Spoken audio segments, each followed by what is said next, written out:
সাবেক স্বরাষ্ট্র প্রতিমন্ত্রী লুৎফুজ্জামান বাবরের স্ত্রী তাহমিনা জামান বলেছেন, দীর্ঘদিন অপেক্ষার পর অবশেষে ন্যায় বিচার পেয়েছি। এ কারণে মহান আল্লাহ তাআলার প্রতি শুকরিয়া জানাই, আলহামদুলিল্লাহ।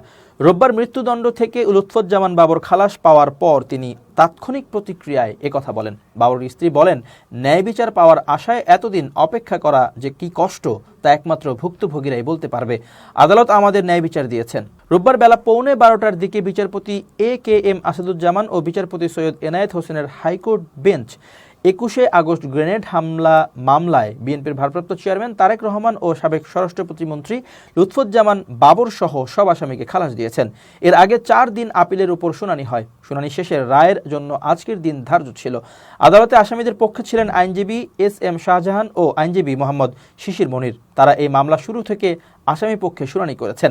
2018 সালের 10 অক্টোবর 21 আগস্ট গ্রেনেড হামলা ও হত্যা মামলায় সাবেক স্বরাষ্ট্র প্রতিমন্ত্রী লুৎফুজ্জামান বাবর, সাবেক উপমন্ত্রী আব্দুস সালাম পিন্টু সহ 19 জনকে ফাঁসি এবং বিএনপির ভারপ্রাপ্ত চেয়ারম্যান তারেক রহমান, খালেদা জিয়ার রাজনৈতিক সচিব হারিস চৌধুরী, বিএনপি নেতা কাজী শাহ মোয়াজ্জেম হোসেন কায়কোবাদ সহ 19 জনকে যাবজ্জীবন কারাদণ্ড দেন বিচারিক আদালত।